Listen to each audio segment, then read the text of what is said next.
ਸਤਿ ਸ਼੍ਰੀ ਅਕਾਲ ਜੀ। ਮੈਂ ਲਵਪ੍ਰੀਤ ਕੌਰ ਹਾਜ਼ਰਾਂ ਜੀ ਅੱਜ ਦੀ ਕਹਾਣੀ ਲੈ ਕੇ। ਆਓ ਆਪਾਂ ਸ਼ੁਰੂ ਕਰਦੇ ਹਾਂ। ਰੇਸ਼ਮਾ ਇੱਕ 25-26 ਸਾਲਾਂ ਬਾਵੇ ਦੀ ਬਹੂ ਸੀ।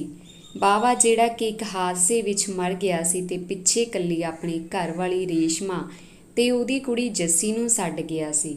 ਜੱਸੀ ਜਿਹੜੀ ਕਿ ਇੱਕ 4-5 ਸਾਲਾਂ ਦੀ ਨਿੱਕੀ ਜਿਹੀ ਕੁੜੀ ਸੀ। ਰੇਸ਼ਮਾ ਦੇ ਘਰ ਵਾਲੇ ਬਾਵੇ ਦੇ 5 ਕਿੱਲੇ ਜ਼ਮੀਨ ਨਾਮ ਸੀ, ਜਿਹੜੀ ਕਿ ਹੁਣ ਰੇਸ਼ਮਾ ਤੇ ਉਹਦੀ ਕੁੜੀ ਜੱਸੀ ਦੇ ਨਾਮ ਹੋਣ ਵਾਲੀ ਸੀ।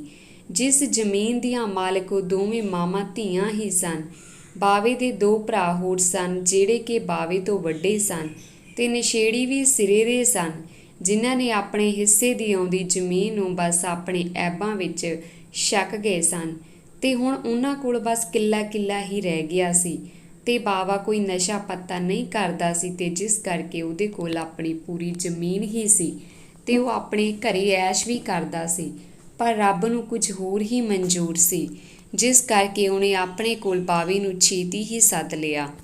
ਹੁਣ ਦੋਵਾਂ ਭਰਾਵਾਂ ਤੇ ਉਹਨਾਂ ਦੇ ਪਰਿਵਾਰ ਦੀ ਅੱਖ ਬਾਵੇ ਦੀ ਜ਼ਮੀਨ ਤੇ ਟਿਕੀ ਹੋਈ ਸੀ, ਕਿਉਂਕਿ ਉਹਨਾਂ ਨੂੰ ਇਹ ਸੀ ਕਿ ਕਿਵੇਂ ਨਾ ਕਿਵੇਂ ਕਰਕੇ ਬਾਵੇ ਦੀ ਜ਼ਮੀਨ ਦੇ ਸਾਰੇ ਕਾਗਜ਼ ਪੱਤਰ ਉਹ ਰੇਸ਼ਮਾ ਤੋਂ ਲੈ ਲੈਣ ਜਾਂ ਫਿਰ ਕੋਈ ਹੋਰ ਸਕੀਮ ਲਾ ਕੇ ਆਪਣੇ ਕੋਲ ਕਰ ਲੈਣ ਤੇ ਬਾਵੇ ਵਾਲੀ ਜ਼ਮੀਨ ਨੂੰ ਆਪਣੇ ਨਾਮ ਕਰਵਾ ਲੈਣ। ਪਰ ਇਹ ਕੰਮ ਇੰਨਾ ਸੌਖਾ ਵੀ ਨਹੀਂ ਸੀ ਕਿ ਬਸ ਵੀ ਬਹੁਤ ਵੀ ਛੇਤੀ ਹੋ ਜਾਊਗਾ। ਬਾਵੇ ਦੇ ਵੱਡੇ ਭਰਾ ਜੈਵ ਤੇ ਨੈਬ ਸਨ, ਜਿਹੜੇ ਕਿ ਹੁਣ ਬਾਵੇ ਵਾਲੀ ਜ਼ਮੀਨ ਨੂੰ ਰੇਸ਼ਮਾ ਤੋਂ ਖੋਹ ਕੇ ਆਪਣੇ ਨਾਮ ਕਰਾਉਣਾ ਚਾਹੁੰਦੇ ਸਨ। ਉਹਨਾਂ ਨੇ ਪਹਿਲਾਂ ਤਾਂ ਪਿਆਰ ਨਾਲ ਰੇਸ਼ਮਾ ਨੂੰ ਆਪਣੇ ਨਾਲ ਰਲਣ ਲਈ ਕਿਹਾ, ਪਰ ਰੇਸ਼ਮਾ ਨੇ ਨਾ ਕਰ ਦਿੱਤੀ ਤੇ ਕਿਹਾ ਕਿ ਮੈਂ ਤਾਂ ਆਪਣੀ ਧੀ ਦੇ ਸਿਰ ਤੇ ਬੈਠ ਜਾਵਾਂਗੀ ਤੇ ਮੈਨੂੰ ਕਿਸੇ ਦੇ ਸਹਾਰੇ ਦੀ ਲੋੜ ਨਹੀਂ ਹੈ। ਇਹ ਕਹਿ ਕੇ ਰੇਸ਼ਮਾ ਨੇ ਉਹਨਾਂ ਨਾਲ ਰਲਣ ਤੋਂ ਮਨਾ ਕਰ ਦਿੱਤਾ, ਜਿਸ ਕਰਕੇ ਉਹ ਦੋਵੇਂ ਭਰਾ ਗੁੱਸੇ ਵੀ ਹੋਏ ਪਰ ਕੁਝ ਕਰ ਨਹੀਂ ਸਕੇ। ਫਿਰ ਦੋਵੇਂ ਭਰਾਵਾਂ ਜੈਵ ਤੇ ਨੈਬ ਨੇ ਇੱਕ ਸਕੀਮ ਲਾਈ ਕਿ ਇਹਨਾਂ ਦੋਵਾਂ ਮਾਵਾਂ ਧੀਆਂ ਨੂੰ ਇਸ ਤਰੀਕੇ ਨਾਲ ਮਾਰ ਦਿੰਦੇ ਆ ਕਿ ਜਿਸ ਨਾਲ ਆਪਣੇ ਤੇ ਸ਼ੱਕ ਨਾ ਜਾਵੇ ਤੇ ਬਾਅਦ ਵਿੱਚ ਜ਼ਮੀਨ ਆਪਾਂ ਦੋਵੇਂ ਵੰਡ ਲਵਾਂਗੇ। ਰੇਸ਼ਮਾ ਤੇ ਉਹਦੀ ਕੁੜੀ ਜੱਸੀ ਨਾਲ ਉਹਦਾ ਨਾਨਾ ਵੀ ਰਹਿੰਦਾ ਸੀ, ਜਿਹੜਾ ਕਿ ਆਪਣੀ ਕੁੜੀ ਕੋਲ ਰਹਿੰਦਾ ਸੀ, ਕਿਉਂਕਿ ਕੁੜੀ ਇਕੱਲੀ ਜੋ ਰਹਿੰਦੀ ਸੀ ਆਪਣੇ ਘਰ ਵਾਲੇ ਦੇ ਮਰਨ ਦੇ ਕਰਕੇ, ਜਿਸ ਕਰਕੇ ਰੇਸ਼ਮਾ ਦਾ ਪਿਓ ਆਪਣੀ ਕੁੜੀ ਕੋਲ ਰਹਿੰਦਾ ਸੀ। ਉਹਨੇ ਵੀ ਰੇਸ਼ਮਾ ਨੂੰ ਕਿਹਾ ਸੀ ਕਿ ਪੁੱਤ ਤੈਨੂੰ ਦੂਜਾ ਵਿਆਹ ਕਰਵਾ ਲੈਣਾ ਚਾਹੀਦਾ ਏ, ਕਿਉਂਕਿ ਇਕੱਲਿਆਂ ਨੂੰ ਸਾਰੀ ਉਮਰ ਕੱਢਣੀ ਔਖੀ ਹੋ ਜਾਂਦੀ ਆ। ਜਿਵੇਂ ਮੈਂ ਵੀ ਤੇਰੀ ਮਾਂ ਦੇ ਜਾਣ ਮਗਰੋਂ ਦੂਜਾ ਵਿਆਹ ਨਹੀਂ ਕਰਵਾਇਆ, ਪਰ ਮੈਂ ਹੀ ਜਾਣਦਾ ਹਾਂ ਕਿ ਮੈਂ ਤੈਨੂੰ ਕਿਵੇਂ ਪਾਲਿਆ ਪੋਸਿਆ ਏ ਤੇ ਕਿਵੇਂ ਇੰਨਾ ਵੱਡਾ ਕੀਤਾ ਏ। ਮੇਰੀ ਗੱਲ ਮੰਨ ਲੈ ਪੁੱਤ। ਰੇਸ਼ਮਾ ਦੀ ਮਾਂ ਵੀ ਬਹੁਤ ਹੀ ਟਾਈਮ ਪਹਿਲਾਂ ਮਰ ਗਈ ਸੀ ਤੇ ਇਕੱਲਾ ਰੇਸ਼ਮਾ ਦਾ ਪਿਓ ਹੀ ਸੀ, ਕਿਉਂਕਿ ਰੇਸ਼ਮਾ ਹੀ ਸੀ ਇਕੱਲੀ ਜਦੋਂ ਉਹਦੀ ਮਾਂ ਮਰ ਗਈ ਸੀ ਤੇ ਮੁੱਕੜੇ ਰੇਸ਼ਮਾ ਦੇ ਪਿਓ ਨੇ ਦੂਜਾ ਵਿਆਹ ਨਹੀਂ ਕਰਾਇਆ ਸੀ, ਕਿਉਂਕਿ ਉਹਨੂੰ ਇਹ ਸੀ ਕਿ ਕਿਤੇ ਜੇ ਉਹਨੇ ਦੂਜਾ ਵਿਆਹ ਕਰਵਾ ਲਿਆ ਤਾਂ ਕਿਤੇ ਉਹਦੀ ਕੁੜੀ ਨੂੰ ਉਹ ਪਿਆਰ ਨਾ ਮਿਲੇ ਜਿਹੜਾ ਉਹਨੂੰ ਚਾਹੀਦਾ ਏ। ਜਿਸ ਕਰਕੇ ਰੇਸ਼ਮਾ ਇਕੱਲੀ ਹੀ ਸੀ, ਨਾ ਉਹਦੇ ਕੋਈ ਹੋਰ ਭੈਣ ਸੀ ਤੇ ਨਾ ਹੀ ਕੋਈ ਭਾਈ, ਬਸ ਇਕੱਲਾ ਪਿਓ ਹੀ ਸੀ ਜਿਹੜਾ ਕਿ ਉਹਦੇ ਕੋਲ ਹੀ ਰਹਿੰਦਾ ਸੀ। ਪਿਓ ਦੇ ਸਮਝਾਉਣ ਦੇ ਬਾਵਜੂਦ ਵੀ ਰੇਸ਼ਮਾ ਨਾ ਕਰ ਦਿੰਦੀ ਹੈ ਤੇ ਉਹ ਆਪਣੇ ਪਿਓ ਨੂੰ ਕਹਿੰਦੀ ਆ ਕਿ ਨਹੀਂ, ਮੈਂ ਦੂਜਾ ਵਿਆਹ ਨਹੀਂ ਕਰਾਉਣਾ, ਮੈਂ ਤਾਂ ਆਪਣੀ ਹੀ ਕੁੜੀ ਨਾਲ ਰਹਿ ਲਵਾਂਗੀ, ਪਰ ਨਹੀਂ, ਦੂਜਾ ਵਿਆਹ ਨਹੀਂ। ਰੇਸ਼ਮਾ ਦਾ ਪਿਓ ਵੀ ਕਹਿੰਦਾ ਏ ਕਿ ਪੁੱਤ ਬਾਕੀ ਤੇਰੀ ਮਰਜ਼ੀ ਹੈ, ਜਿਵੇਂ ਤੂੰ ਚਾਹਵੇਂ ਉਵੇਂ ਠੀਕ ਹੈ। ਉੱਧਰ ਰੇਸ਼ਮਾ ਦੇ ਦੋਵੇਂ ਜੇਠ ਜੈਵ ਤੇ ਨੈਬ ਰੇਸ਼ਮਾ ਦੀ ਜ਼ਮੀਨ ਤੇ ਅੱਖ ਰੱਖੀ ਬੈਠੇ ਹੁੰਦੇ ਆ ਕਿ ਕਿਵੇਂ ਕੀ ਕੀਤਾ ਜਾਵੇ ਜਿਹੜੀ 5 ਕਿੱਲੇ ਜ਼ਮੀਨ ਰੇਸ਼ਮਾ ਦੀ ਉਹਨਾਂ ਕੋਲ ਆ ਜਾਵੇ। ਤੇ ਫਿਰ ਜੈਵ ਸੋਚਦਾ ਕਹਿੰਦਾ ਏ ਕਿ ਇੱਕ ਤਰੀਕਾ ਹੈ ਗਿਆ ਜ਼ਮੀਨ ਆਪਣੇ ਨਾਮ ਕਰਾਉਣ ਦਾ। ਫਿਰ ਜਿੰਨੇ ਬੈਠੇ ਰਾਏ ਕਰ ਰਹੇ ਹੁੰਦੇ ਆ ਜੈਵ ਤੇ ਨੈਬ ਦੇ ਪਰਿਵਾਰਿਕ ਮੈਂਬਰ, ਉਹ ਸਾਰੇ ਜੈਵ ਨੂੰ ਪੁੱਛਦੇ ਆ ਕਿ ਕੀ ਆ ਤਰੀਕਾ, ਸਾਨੂੰ ਵੀ ਦੱਸਦੇ ਹੁਣ। ਇਹ ਤਰੀਕਾ ਤਾਂ ਸਿਰਫ ਰੇਸ਼ਮਾ ਤੇ ਉਹਦੀ ਕੁੜੀ ਦੀ ਮੌਤ ਹੀ ਆ। ਜੈਵ ਇਹ ਕਹਿੰਦਾ ਏ ਤੇ ਸਾਰੇ ਇੱਕਦਮ ਕਹਿੰਦੇ ਆ ਕਿ ਹੁਣ ਮਾਰਨਾ ਪਊ ਰੇਸ਼ਮਾ ਨੂੰ। ਫਿਰ ਸਾਰੇ ਪਲਾਨ ਕਰਦੇ ਆ ਕਿ ਕਿਵੇਂ ਤੇ ਕਿੱਥੇ ਰੇਸ਼ਮਾ ਨੂੰ ਮਾਰਿਆ ਜਾਵੇ ਤੇ ਕਿਸੇ ਨੂੰ ਸਾਡੇ ਤੇ ਸ਼ੱਕ ਵੀ ਨਾ ਹੋਵੇ। ਇਹ ਸਾਰੀਆਂ ਗੱਲਾਂ ਤੋਂ ਬਾਅਦ ਵਿੱਚ ਜੈਵ ਕਹਿੰਦਾ ਏ ਕਿ ਮੈਂ ਜਿਵੇਂ ਤੁਹਾਨੂੰ ਆਖਾਂ ਨਾ ਤੁਸੀਂ ਉਵੇਂ ਹੀ ਕਰਨਾ ਏ। ਜੈਵ ਆਪਣੀ ਘਰਵਾਲੀ ਤੇ ਨੈਬ ਦੀ ਘਰਵਾਲੀ ਨੂੰ ਕਹਿੰਦਾ ਏ ਕਿ ਤੁਸੀਂ ਕਿਸੇ ਨਾ ਕਿਸੇ ਬਹਾਨੇ ਨਾਲ ਰੇਸ਼ਮਾ ਕੋਲ ਜਾਇਓ ਤੇ ਹਾਂ, ਇਹ ਤੁਸੀਂ ਰੇਸ਼ਮਾ ਨੂੰ ਕਹਿਣਾ ਹੈ ਕਿ ਅਸੀਂ ਤਾਂ ਉਹਨਾਂ ਨੂੰ ਬਿਨਾਂ ਦੱਸੇ ਆਈਆਂ ਹਾਂ ਤੇ ਉਹਨਾਂ ਦਾ ਹਾਲ ਚਾਲ ਪੁੱਛ ਕੇ ਉਹਨਾਂ ਦੇ ਕੰਮਾਂ ਕਾਰਾਂ ਬਾਰੇ ਜਾਣਕਾਰੀ ਲਿਓ। ਜੈਵ ਤੇ ਨੈਵ ਦੇ ਘਰ ਵਾਲੀਆਂ ਜੈਵ ਦੇ ਕਹੇ ਮੁਤਾਬਿਕ ਸਾਰਾ ਕੰਮ ਉਵੇਂ ਹੀ ਕਰਦੀਆਂ ਨੇ ਤੇ ਰੇਸ਼ਮਾ ਕੋਲ ਜਾ ਕੇ ਉਹਨੂੰ ਉਹੀ ਗੱਲਾਂ ਪੁੱਛਦੀਆਂ ਨੇ ਜਿਹੜੀਆਂ ਕਿ ਜੈਵ ਨੇ ਕਹੀਆਂ ਹੁੰਦੀਆਂ ਨੇ। ਰੇਸ਼ਮਾ ਦਿਲ ਦੀ ਮਾੜੀ ਨਹੀਂ ਆ, ਉਹ ਨੇਚਰ ਦੀ ਬੜੀ ਹੀ ਵਧੀਆ ਹੈ। ਉਹ ਬਹੁਤ ਹੀ ਜਲਦੀ ਹਰ ਇੱਕ 'ਤੇ ਵਿਸ਼ਵਾਸ ਕਰ ਲੈਂਦੀ ਹੈ। ਜੈਵ ਤੇ ਨੈਵ ਦੇ ਘਰ ਵਾਲੀਆਂ ਜਦੋਂ ਉਹਨੂੰ ਆਪਣੀਆਂ ਗੱਲਾਂ ਦੱਸਦੀਆਂ ਨੇ ਤਾਂ ਉਹ ਉਹਨਾਂ 'ਤੇ ਵਿਸ਼ਵਾਸ ਕਰ ਲੈਂਦੀ ਹੈ ਕਿ ਉਹ ਸੱਚ ਕਹਿ ਰਹੀਆਂ ਨੇ ਜੋ ਸਭ ਕਹਿ ਰਹੀਆਂ ਨੇ। ਛੇਤੀ ਭਰੋਸਾ ਕਰਨ ਕਰਕੇ ਹੀ ਰੇਸ਼ਮਾ ਆਪਣੀ ਜ਼ਿੰਦਗੀ ਗਵਾ ਲੈਂਦੀ ਆ। ਜੈਵ ਤੇ ਨੈਵ ਦੇ ਘਰ ਵਾਲੀਆਂ ਉਹਨੂੰ ਐਵੇਂ ਲੱਗਦੀਆਂ ਨੇ ਜਿਵੇਂ ਉਹ ਨਾਲ ਦਿਲ ਤੋਂ ਦੁੱਖ ਕਰ ਰਹੀਆਂ ਹੋਣ, ਪਰ ਉਹ ਤਾਂ ਉੱਪਰੋਂ ਹੀ ਇੰਜ ਕਰ ਰਹੀਆਂ ਸਨ ਜੋ ਕਿ ਨੈਵ ਨੇ ਸਿਖਾ ਕੇ ਭੇਜੀਆਂ ਸੀ। ਉਹ ਦੋਵੇਂ ਰੇਸ਼ਮਾ ਨਾਲ ਕੁਝ ਕੁ ਟਾਈਮ ਗੱਲਾਂ ਕਰਕੇ ਆਪਣੇ ਘਰ ਵਾਪਸ ਆ ਜਾਂਦੀਆਂ ਨੇ ਤੇ ਆ ਕੇ ਉਹ ਸਾਰੀਆਂ ਗੱਲਾਂ ਜੈਵ ਨੂੰ ਦੱਸਦੀਆਂ ਨੇ ਤੇ ਇੱਦਾਂ ਹੀ ਇੱਕ ਦਿਨ ਹੋਰ ਲੰਘਦੇ ਆ ਰੇਸ਼ਮਾ ਦੇ ਬਾਰੇ 'ਚ ਜਾਣਨ ਲਈ। ਫਿਰ ਉਹ ਦਿਨ ਆਉਂਦਾ ਹੈ ਜਿਸ ਦਿਨ ਰੇਸ਼ਮਾ ਨੂੰ ਮਾਰਨਾ ਸੀ ਤੇ ਸਭ ਉਹਨਾਂ ਦੇ ਪਲਾਨ ਮੁਤਾਬਿਕ ਕੰਮ ਹੋ ਰਿਹਾ ਹੁੰਦਾ ਏ ਤੇ ਜੈਵ ਤੇ ਨੈਵ ਦੇ ਘਰ ਵਾਲੀਆਂ ਦੋਵੇਂ ਹੀ ਰੇਸ਼ਮਾ ਦੇ ਕੋਲ ਆ ਜਾਂਦੀਆਂ ਨੇ।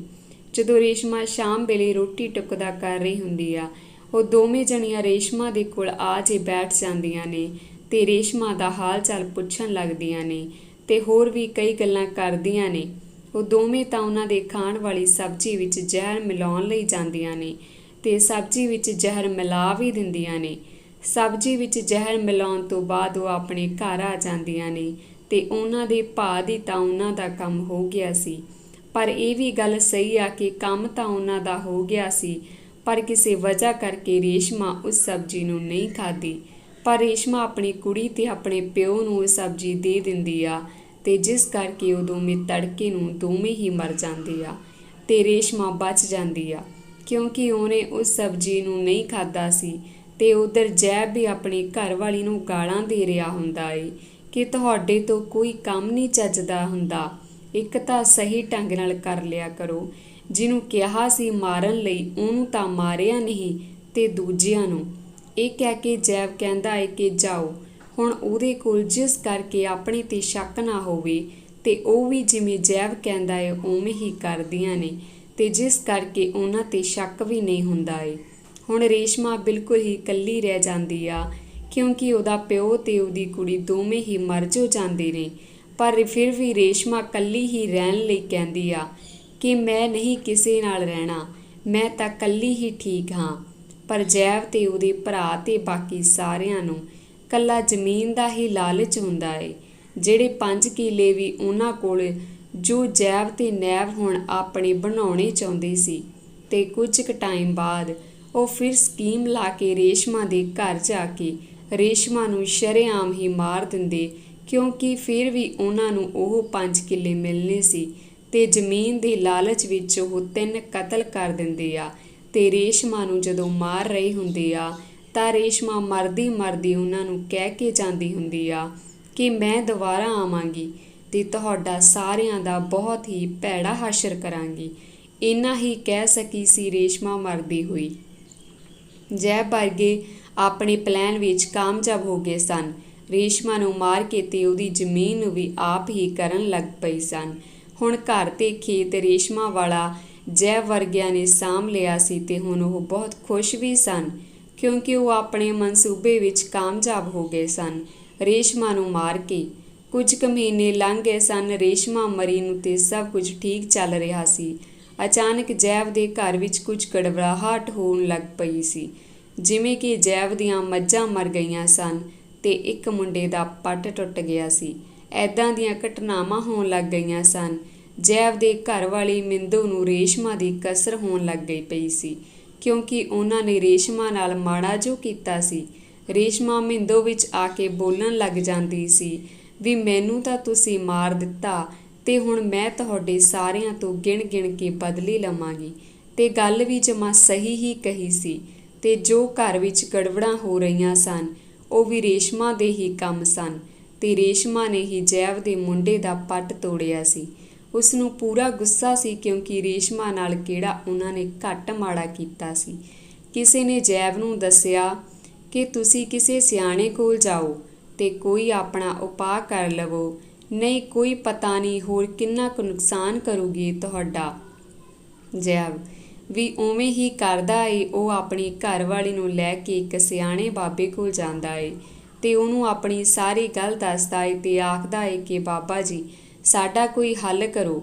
ਬਾਬਾ ਜੈਵ ਨੂੰ ਕਹਿੰਦਾ ਏ ਕਿ ਉਹ ਤਾਂ ਬੜੀ ਹੀ ਖਤਰਨਾਕ ਸ਼ੈ ਆ ਗਈ, ਉਹ ਤਾਂ ਆਪਣਾ ਬਦਲਾ ਲੈ ਕੇ ਹੀ ਹਟੂਗੀ। ਤੁਸੀਂ ਉਹਦੇ ਨਾਲ ਕਿਹੜਾ ਘੱਟ ਧੱਕਾ ਕਰਿਆ ਏ? ਕਿਹਨੇ ਮਾਰਿਆ ਸੀ ਉਹਨੂੰ ਤੁਹਾਡੇ ਚੋਂ? ਜੈਵ ਡਰਦਾ ਜੇ ਹੋਇਆ ਕਹਿੰਦਾ ਏ ਬਾਬਾ ਜੀ ਮੈਂ ਮਾਰਿਆ ਸੀ ਉਹਨੂੰ ਤੇ ਸਾਰਾ ਕਸੂਰ ਮੇਰਾ ਹੀ ਆ। ਉਹ ਜੋ ਚਾਹਵੇ ਮੇਰੇ ਨਾਲ ਕੁਝ ਮਰਜ਼ੀ ਕਰ ਲਵੇ ਪਰ ਮੇਰੇ ਪਰਿਵਾਰ ਨੂੰ ਕੁਝ ਨਾ ਕਹੇ। ਬਾਬਾ ਨਾ ਉਹ ਤਾਂ ਕੁਝ ਨਹੀਂ ਕਹਿੰਦੀ ਆ ਕਿ ਇਹਨਾਂ ਸਾਰਿਆਂ ਨੇ ਹੀ ਮੈਨੂੰ, ਮੇਰੇ ਪਿਓ ਨੂੰ ਤੇ ਮੇਰੀ ਕੁੜੀ ਨੂੰ ਮਾਰਿਆ ਏ। ਇਹਨਾਂ ਨੇ ਮੇਰਾ ਹੱਸਦਾ ਵਸਦਾ ਘਰ ਉਜਾੜ ਕਰ ਰੱਖ ਦਿੱਤਾ ਤੇ ਹੁਣ ਮੈਂ ਵੀ ਉਵੇਂ ਹੀ ਬਦਲਾ ਲਵਾਂਗੀ। ਕਿਸੇ ਨੂੰ ਵੀ ਨਹੀਂ ਛੱਡਦੀ ਮੈਂ। ਨਾ ਇਹਨਾਂ ਨੇ ਮੇਰੀ ਜ਼ਮੀਨ ਦੀ ਖਾਤਰ ਹੀ ਮੇਰਾ ਸਾਰਾ ਪਰਿਵਾਰ ਉਜਾੜ ਕੇ ਰੱਖ ਦਿੱਤਾ ਤੇ ਮੈਂ ਨਹੀਂ ਛੱਡਣਾ ਇਹਨਾਂ ਨੂੰ। ਜੈਵ ਬਾਬਾ ਜੀ ਸਾਥੋਂ ਗਲਤੀ ਹੋ ਗਈ, ਅਸੀਂ ਉਹ ਸਾਰਾ ਵਾਹਨ ਹੀ ਛੱਡ ਦਿੰਦੇ ਹਾਂ ਤੇ ਕਦੇ ਵੀ ਉਹ ਖੇਤ ਤੇ ਘਰ ਵਿੱਚ ਕਦੇ ਨਾ ਆਵਾਂਗੇ ਨਾ ਜਾਵਾਂਗੇ। ਬਾਬਾ ਉਪਾਅ ਤਾਂ ਮੈਂ ਕਰ ਦਊਂਗਾ ਪਰ ਖਰਚ ਜ਼ਿਆਦਾ ਆਵੇਗਾ। ਜੈਵ ਕੋਈ ਨਾ ਬਾਬਾ ਜੀ, ਕਿੰਨਾ ਮਰਜ਼ੀ ਹੋ ਜਾਵੇ ਖਰਚਾ, ਕੋਈ ਚੱਕਰ ਨਹੀਂ, ਉਹ ਤਾਂ ਮੈਂ ਆਪੇ ਹੱਲ ਕਰ ਲਵਾਂਗਾ। ਬਾਬਾ ਜੈਵ ਨੂੰ ਇੱਕ ਕਾਗਜ਼ ਦਿੰਦਾ ਹੋਇਆ ਕਹਿੰਦਾ ਹੋਇਆ ਆਖਦਾ ਏ ਕਿ ਤੂੰ ਇਹਨੂੰ ਆਪਣੇ ਕੋਲ ਰੱਖੀ ਤੇ ਨਾਲੇ ਆ ਤਵੀਤ ਤੇਰੀ ਘਰਵਾਲੀ ਨੂੰ ਨਵਾ ਕੇ ਇਹਦੇ ਗਲ 'ਚ ਪਾ ਦੇਵੀਂ। ਬਾਕੀ ਹੱਲ ਫਿਰ ਕਰਦੇ ਆ, ਨਾਲੇ ਵੇਖ ਵੀ ਇਹਦੇ ਨਾਲ ਫਰਕ ਪੈਂਦਾ ਏ। ਹੁਣ ਕੋਈ ਡਰਨ ਵਾਲੀ ਗੱਲ ਨਹੀਂ ਕਿਉਂਕਿ ਹੁਣ ਤੁਸੀਂ ਘਰ ਜਾ ਸਕਦੇ ਹੋ। ਜੈ ਬਾਬਾ ਜੀ ਨੂੰ ਕਹਿੰਦਾ ਏ ਠੀਕ ਹੈ ਬਾਬਾ ਜੀ, ਹੁਣ ਕੋਈ ਚੱਕਰ ਤਾਂ ਨਹੀਂ ਹੈਗਾ, ਕੋਈ ਨੁਕਸਾਨ ਤਾਂ ਨਹੀਂ ਹੁੰਦਾ ਸਾਡੇ ਪਰਿਵਾਰ ਦਾ? ਬਾਬਾ ਕੋਈ ਖਤਰਾ ਨਹੀਂ ਗਾ, ਹੁਣ ਤੇਰੇ ਪਰਿਵਾਰ ਨੂੰ ਪਰ ਇਹ ਤਵੀਤ ਆਪਣੇ ਕੋਲ ਰੱਖੀ ਤੇ ਘਰੇ ਜਾ ਕੇ ਕੱਚੀ ਲੱਸੀ ਕਰਕੇ ਸਿੱਟਾ ਦੇ ਦੇਵੀਂ। ਥੋੜ੍ਹਾ ਜਿਹਾ ਵਿੱਚ ਇਹ ਪਾਣੀ ਜਿਹੜਾ ਕਰਕੇ ਦਿੱਤਾ ਉਹ ਪਾ ਲਵੀਂ। ਜੈਬ ਠੀਕ ਆ ਬਾਬਾ ਜੀ, ਤੁਹਾਡਾ ਬਹੁਤ ਬਹੁਤ ਧੰਨਵਾਦ। ਤੇ ਜੈਬ ਉਸ ਬਾਬੇ ਦੇ ਕੋਲੋਂ ਆਉਂਦਾ ਏ ਤੇ ਜਦੋਂ ਘਰ ਆ ਕੇ ਵੇਖਦਾ ਹੈ ਕਿ ਉਹਨਾਂ ਦੇ ਆਉਣ ਤੋਂ ਪਹਿਲਾਂ ਹੀ ਜੈਬ ਦੇ ਮੁੰਡੇ ਦੀ ਮੌਤ ਹੋ ਜਾਂਦੀ ਆ, ਜਿਹੜੀ ਕਿ ਰੇਸ਼ਮਾ ਨੇ ਕਰੀ ਹੁੰਦੀ ਆ ਇੱਕ ਸੜਕ ਹਾਦਸੇ ਦੇ ਭੇਤ ਵਿੱਚ ਬਣਾ ਕੇ, ਜਿਹੜਾ ਕਿ ਇੱਕ ਟਰੱਕ ਦੀ ਚਪੇਟ ਵਿੱਚ ਆ ਜਾਂਦਾ ਏ। ਜਦੋਂ ਜੈਬ ਨੂੰ ਪਤਾ ਲੱਗਦਾ ਏ ਤਾਂ ਫਿਰ ਜੈਬ ਤਾਹਾਂ ਮਾਰ ਕੇ ਰੋਂਦਾ ਏ। ਜੋ ਰੇਸ਼ਮਾ ਨਾਲ ਗਲਤ ਕਰਿਆ ਹੁੰਦਾ ਏ ਨਾ ਉਹ ਆਪਣੇ ਮੂੰਹੋਂ ਕਹਿੰਦਾ ਏ ਕਿ ਮੈਨੂੰ ਇੰਜ ਨਹੀਂ ਕਰਨਾ ਚਾਹੀਦਾ ਸੀ। ਮਿੰਦੋ ਜੋ ਕਿ ਜੈਬ ਦੇ ਘਰ ਵਾਲੀ ਹੁੰਦੀ ਆ, ਉਹ ਜੈਬ ਨੂੰ ਕਹਿੰਦੀ ਆ ਕਿ ਇਹ ਜੋ ਵੀ ਹੋਇਆ ਏ ਨਾ, ਇਹਦੀ ਵਜ੍ਹਾ ਸਿਰਫ ਤੂੰ ਹੀ ਆ। ਮੇਰਾ ਕੱਲਾ ਕੱਲਾ ਪੁੱਤ ਮਰਵਾ ਕੇ ਰੱਖ ਦਿੱਤਾ ਤੂੰ। ਉਹਨਾਂ 5 ਕਿੱਲਿਆਂ ਦੇ ਲਾਲਚ ਖਾਤਰ ਜੈਬ ਦੇ ਮੁੰਡਾ ਵੀ ਕੱਲਾ ਹੀ ਸੀ, ਜਿਹੜਾ ਕਿ ਹਜੇ ਵਿਆਹਿਆ ਵੀ ਨਹੀਂ ਸੀ ਤੇ ਹੁਣ ਜੈਬ ਦੇ ਘਰ ਦਾ ਦੀਵਾ ਗੁੱਲ ਹੋ ਗਿਆ ਸੀ। ਬਾਕੀ ਸਿਆਣੇ ਕਹਿੰਦੇ ਹੁੰਦੇ ਆ ਕਿ ਜਿਵੇਂ ਵੀ ਕੋਈ ਕਰਦਾ ਏ ਉਵੇਂ ਹੀ ਭਰਦਾ ਏ। ਇਸ ਕਰਕੇ ਜੈਬ ਵੀ ਆਪਣੇ ਕੀਤੇ ਦੀਆਂ ਗਲਤੀਆਂ ਭੁਗਤ ਰਿਹਾ ਏ। ਕੱਲਾ ਕੱਲਾ ਪੁੱਤ ਤੁਰ ਜਾਣਾ ਇਹ ਤਾਂ ਜਮਾ ਹੀ ਘੋਰ ਅਨਰਥ ਏ। ਉਧਰ ਨੈਬ ਦੇ ਘਰ ਵਿੱਚ ਹਲਬਲੀ ਮੱਚੀ ਪਈ ਸੀ। ਉਹਦੇ ਵੀ ਘਰ ਵਿੱਚ ਬਹੁਤ ਮਾੜੀਆਂ ਘਟਨਾਵਾਂ ਹੋ ਰਹੀਆਂ ਸਨ ਤੇ ਉਹਦੇ ਵੀ ਇੱਕ ਐਕਸੀਡੈਂਟ ਵਿੱਚ ਦੋਵੇਂ ਲੱਤਾਂ ਟੁੱਟ ਗਈਆਂ ਸਨ ਤੇ ਉਹ ਵੀ ਮੰਜੇ 'ਚ ਬੈਠਾ ਦੋਜ਼ਖ ਭਰ ਰਿਹਾ ਸੀ ਤੇ ਉਹਦੇ ਘਰ ਵਾਲੀ ਵੀ ਕਮਲਿਆਂ ਵਰਗਾ ਵਿਵਹਾਰ ਕਰ ਰਹੀ ਸੀ, ਜਿਵੇਂ ਕੋਈ ਦਿਮਾਗੀ ਅਪਸੈਟ ਹੋਵੇ। ਜੈਬ ਤੇ ਨੈਬ ਦੋਵਾਂ ਨੇ ਰਲ ਕੇ ਰੇਸ਼ਮਾ ਨੂੰ ਮਾਰਿਆ ਸੀ ਤੇ ਜਿਸ ਕਰਕੇ ਉਹ ਬਹੁਤ ਹੀ ਗੁੱਸੇ ਪਈ ਸੀ। ਹੁਣ ਕਹਿ ਰਹੀ ਸੀ ਕਿ ਉਹ ਹੁਣ ਉਹਨਾਂ ਤੋਂ ਬਦਲਾ ਲਵੇਗੀ, ਜਿਹੜਾ ਕਿ ਉਹਨਾਂ ਨੇ ਰੇਸ਼ਮਾ ਦਾ ਹੱਸਦਾ ਵਸਦਾ ਘਰ ਉਜਾੜ ਕੇ ਰੱਖ ਦਿੱਤਾ। ਰੇਸ਼ਮਾ ਨੇ ਜੈਬ ਤੇ ਉਹਦੇ ਪਰਿਵਾਰ ਨੂੰ ਬਹੁਤ ਦੁੱਖ ਦਿੱਤੇ ਤੇ ਹਜੇ ਵੀ ਦੇ ਰਹੀ ਸੀ, ਕਿਉਂਕਿ ਉਹ ਉਹਨਾਂ ਸਭ ਨੂੰ ਮਾਰਨਾ ਚਾਹੁੰਦੀ ਸੀ ਜਿਨ੍ਹਾਂ ਨੇ ਉਹਦੇ ਨਾਲ ਮਾੜੀਆਂ ਕੀਤੀਆਂ ਸਨ। ਜੈਬ ਨੇ ਰੇਸ਼ਮਾ ਵਾਲਾ ਘਰ ਤੇ ਖੇਤ ਵੀ ਛੱਡ ਦਿੱਤਾ ਸੀ, ਪਰ ਫਿਰ ਵੀ ਰੇਸ਼ਮਾ ਉਹਨਾਂ ਦਾ ਪਿੱਛਾ ਨਹੀਂ ਛੱਡ ਰਹੀ ਸੀ, ਕਿਉਂਕਿ ਉਹਨਾਂ ਸਭ ਨੇ ਰੇਸ਼ਮਾ ਦਾ ਇੱਕ ਹੱਸਦਾ ਵਸਦਾ ਘਰ ਉਜਾੜ ਜੋ ਦਿੱਤਾ ਸੀ। ਬਸ ਉਹ ਤਾਂ ਹੁਣ ਉਹਨਾਂ ਸਭ ਤੋਂ ਬਦਲਾ ਲੈਣਾ ਚਾਹੁੰਦੀ ਸੀ, ਉਹਨਾਂ ਸਾਰਿਆਂ ਨੂੰ ਮਾਰ ਕੇ। ਜੈਬ ਆਪਣੇ ਘਰ ਵਾਲੀ ਦਾ ਇਲਾਜ ਕਰਾਉਂਦਾ ਫਿਰਦਾ ਸੀ, ਕਦੇ ਕਿਸੇ ਬਾਬੇ ਕੋਲ ਕਦੇ ਕਿਸੇ ਕੋਲ, ਪਰ ਕਿਸੇ ਕੋਲੋਂ ਕੋਈ ਫਰਕ ਨਹੀਂ ਸੀ ਪੈ ਰਿਹਾ, ਕਿਉਂਕਿ ਕਹਿੰਦੇ ਹੁੰਦੇ ਆ ਕਿ ਸੱਚੇ ਬੰਦੇ ਦਾ ਰੱਬ ਵੀ ਹੁੰਦਾ ਏ ਪਰ ਝੂਠੇ ਬੰਦੇ ਦਾ ਜੱਗ ਵੀ ਨਹੀਂ ਹੁੰਦਾ। ਉਹੀ ਗੱਲ ਲੱਗ ਰਹੀ ਸੀ, ਜਿਵੇਂ ਵੀ ਰੱਬ ਵੀ ਉਹਨਾਂ ਨੂੰ ਉਹਨਾਂ ਦੀ ਬਣਦੀ ਸਜ਼ਾ ਦੇਣੀ ਚਾਹੁੰਦਾ ਸੀ, ਕਿਉਂਕਿ ਉਹਨਾਂ ਨੇ ਇੱਕ ਬਿਨ ਕਸੂਰਵਾਰ ਨੂੰ ਮਾਰਿਆ ਸੀ ਇੱਕ ਲਾਲਚ ਦੇ ਕਰਕੇ। ਜਿਵੇਂ ਉਹਨਾਂ ਨੇ ਰੇਸ਼ਮਾ ਦਾ ਘਰ ਉਜਾੜਿਆ ਸੀ, ਹੁਣ ਰੇਸ਼ਮਾ ਵੀ ਉਹਨਾਂ ਦਾ ਉਹੀ ਹਾਲ ਕਰਨਾ ਚਾਹੁੰਦੀ ਸੀ, ਕਿਉਂਕਿ ਉਹ ਸੋਚਦੀ ਸੀ ਕਿ ਇਹਨਾਂ ਨੇ ਮੇਰੇ ਨਾਲ ਜੋ ਜੋ ਕੀਤਾ ਏ, ਹੁਣ ਰੇਸ਼ਮਾ ਵੀ ਉਹੀ ਕੁਝ ਉਹਨਾਂ ਨਾਲ ਕਰਨਾ ਚਾਹੁੰਦੀ ਸੀ, ਕਿਉਂਕਿ ਰੇਸ਼ਮਾ ਆਪਣੀ ਬੱਚੀ ਨੂੰ ਬਹੁਤ ਪਿਆਰ ਕਰਦੀ ਸੀ ਤੇ ਇਹਨਾਂ ਸਭ ਨੇ ਉਹਨਾਂ ਨੂੰ ਵੀ ਮਾਰ ਦਿੱਤਾ ਸੀ, ਜਿਸ ਕਰਕੇ ਰੇਸ਼ਮਾ ਦੀ ਆਤਮਾ ਭਟਕਦੀ ਫਿਰਦੀ ਸੀ। ਕਹਿੰਦੇ ਹੁੰਦੇ ਆ ਕਿ ਮਾਂ ਦੀ ਮਮਤਾ ਕੁਝ ਵੀ ਕਰਾ ਸਕਦੀ ਏ। ਰੇਸ਼ਮਾ ਆਪਣੇ ਗੁੱਸੇ ਨੂੰ ਕਾਬੂ ਨਹੀਂ ਕਰ ਪਾ ਰਹੀ ਸੀ ਤੇ ਉਹਨੇ ਫਿਰ ਜੈਵ ਦੇ ਭਰਾ ਨੈਵ ਤੇ ਉਹਦੀ ਘਰਵਾਲੀ ਨੂੰ ਵੀ ਮਾਰ ਕੇ ਰੇਸ਼ਮਾ ਨੇ ਉਹਨਾਂ ਦੇ ਘਰ ਨੂੰ ਉਜਾੜ ਬਣਾ ਦਿੱਤਾ ਸੀ। ਹੁਣ ਬਸ ਬਾਰੀ ਜੈਵ ਦੀ ਸੀ। ਬਸ ਉਹ ਵੀ ਤਾਂ ਹੀ ਬਚਿਆ ਬੈਠਾ ਸੀ ਕਿਉਂਕਿ ਰੇਸ਼ਮਾ ਨੇ ਉਹਨੂੰ ਤੜਫਾ ਕੇ ਜੋ ਮਾਰਨਾ ਸੀ। ਜੈਵ ਆਪਣੀ ਮੌਤ ਆਉਂਦੀ ਵੇਖ ਕੇ ਡਰ ਰਿਹਾ ਸੀ ਤੇ ਮਨ ਵਿੱਚ ਇਹ ਵੀ ਸੋਚ ਰਿਹਾ ਸੀ ਕਿ ਉਹਨੇ ਸਾਰਿਆਂ ਨੂੰ ਮਾਰ ਦਿੱਤਾ ਤੇ ਇਸ ਤੋਂ ਬਾਅਦ ਬਾਰੀ ਮੇਰੀ ਏ। ਨਾਲੇ ਮਨ ਵਿੱਚ ਸੋਚ ਰਿਹਾ ਸੀ ਕਿ ਮੈਨੂੰ ਐਦਾਂ ਨਹੀਂ ਕਰਨਾ ਚਾਹੀਦਾ ਸੀ, ਵੀ ਆਪਣੇ ਲਾਲਚ ਦੀ ਖਾਤਰ ਰੇਸ਼ਮਾ ਨੂੰ ਨਹੀਂ ਮਾਰਨਾ ਚਾਹੀਦਾ ਸੀ ਤੇ ਰੇਸ਼ਮਾ ਨਾਲ ਮੈਂ ਜਿਵੇਂ ਕੀਤਾ ਸੀ ਉਹ ਅੱਜ ਮੇਰੇ ਤੇ ਮੇਰੇ ਪਰਿਵਾਰ ਨਾਲ ਹੋ ਰਿਹਾ ਏ। ਰੱਬ ਕੋਲੋਂ ਬੜੀਆਂ ਮਾਫੀਆਂ ਮੰਗਦਾ ਏ ਤੇ ਨਾਲੇ ਕਹਿ ਰਿਹਾ ਹੁੰਦਾ ਏ ਵੀ ਮੇਰੀ ਗਲਤੀ ਦੀ ਸਜ਼ਾ ਮੈਨੂੰ ਦੇਣੀ ਬਣਦੀ ਆ, ਕਿਉਂਕਿ ਜੈਵ ਨੂੰ ਵੀ ਪਤਾ ਹੀ ਆ ਹੁਣ ਰੇਸ਼ਮਾ ਉਸ ਨੂੰ ਮਾਰੇ ਬਿਨਾਂ ਛੱਡਦੀ ਨਹੀਂ। ਜੈਵ ਹੁਣ ਡਰਦਾ ਕੁਝ ਵੀ ਨਹੀਂ ਕਰਦਾ, ਬਸ ਆਪਣੇ ਘਰ ਵਿੱਚ ਹੀ ਬੈਠਾ ਰਹਿੰਦਾ ਏ। ਬਸ ਇਹੀ ਸੋਚਦਾ ਰਹਿੰਦਾ ਏ ਕਿ ਹੁਣ ਤਾਂ ਬਸ ਉਹ ਮੈਨੂੰ ਵੀ ਮਾਰ ਦੇਵੇਗੀ। ਗੱਲ ਉਹੀ ਹੁੰਦੀ ਆ ਕਿ ਜੈਵ ਆਪਣੇ ਘਰਵਾਲੀ ਨਾਲ ਬਾਬੇ ਕੋਲ ਜਾ ਰਿਹਾ ਹੁੰਦਾ ਏ ਆਪਣਾ ਬਚਾਅ ਕਰਵਾਉਣ ਲਈ ਤੇ ਰਸਤੇ ਵਿੱਚ ਅੱਗੇ ਤੋਂ ਆਉਂਦਾ ਟਰੱਕ ਉਹਨਾਂ ਦੀ ਗੱਡੀ ਤੇ ਚੜ ਜਾਂਦਾ ਏ, ਜਿਸ ਵਿੱਚ ਉਹਨਾਂ ਦੋਵਾਂ ਦੀ ਮੌਤ ਹੋ ਜਾਂਦੀ ਆ ਤੇ ਇਹ ਕੰਮ ਰੇਸ਼ਮਾ ਨੇ ਹੀ ਕਰਿਆ ਹੁੰਦਾ ਏ ਤੇ ਜੈਵ ਨੂੰ ਮਾਰ ਕੇ ਰੇਸ਼ਮਾ ਦੀ ਆਤਮਾ ਨੂੰ ਸਕੂਨ ਮਿਲ ਜਾਂਦਾ ਏ, ਕਿਉਂਕਿ ਉਹਨੇ ਉਹਨਾਂ ਸਾਰਿਆਂ ਨੂੰ ਮਾਰ ਦਿੱਤਾ ਸੀ ਜਿਨ੍ਹਾਂ ਨੇ ਰੇਸ਼ਮਾ ਦਾ ਘਰ ਉਜਾੜਿਆ ਸੀ। ਇਸ ਕਹਾਣੀ ਵਿੱਚ ਮੈਂ ਤੁਹਾਨੂੰ ਬਸ ਇਹੀ ਦੱਸਣਾ ਚਾਹੁੰਦਾ ਹਾਂ ਕਿ ਅੱਜ ਕੱਲ੍ਹ ਲੋਕ ਇੰਨੇ ਜ਼ਿਆਦਾ ਲਾਲਚੀ ਹੋ ਗਏ ਆ ਕਿ 4 ਪੈਸਿਆਂ ਜਾਂ ਕਿਸੇ ਕੰਮ ਲਈ ਉਹ ਕਿਸੇ ਦੀ ਜਾਨ ਦੀ ਪਰਵਾਹ ਨਹੀਂ ਕਰਦੇ। ਉਹ ਬਸ ਆਪਣਾ ਕੰਮ ਚਾਹੁੰਦੇ ਆ ਕਿ ਬਣ ਜਾਵੇ। ਅਸੀਂ ਕਿਸੇ ਤੋਂ ਕੁਝ ਨਹੀਂ ਲੈਣਾ, ਪਰ ਇੱਕ ਗੱਲ ਆ ਕਿ ਜੇ ਕਿਸੇ ਨਾਲ ਕੁਝ ਵੀ ਮਾੜਾ ਕਰਦੇ ਹਾਂ ਅਸੀਂ, ਉਹ ਪਰਮਾਤਮਾ ਸਾਨੂੰ ਕੰਮ ਦਾ ਫਲ ਜ਼ਰੂਰ ਦਿੰਦਾ ਏ, ਚਾਹੇ ਉਹ ਕੰਮ ਮਾੜਾ ਹੋਵੇ ਜਾਂ ਚੰਗਾ, ਜਿਵੇਂ ਕਿ ਇਸ ਕਹਾਣੀ ਵਿੱਚ ਵਿਖਾਇਆ ਗਿਆ ਹੈ। ਧੰਨਵਾਦ ਜੀ। ਜੇਕਰ ਵੀਡੀਓ ਵਧੀਆ ਲੱਗੀ ਪਲੀਜ਼ ਲਾਈਕ ਕਰਨਾ, ਸ਼ੇਅਰ ਕਰਨਾ ਤੇ ਸਾਡੇ ਚੈਨਲ ਨੂੰ ਸਬਸਕ੍ਰਾਈਬ ਕਰਨਾ। ਧੰਨਵਾਦ ਜੀ।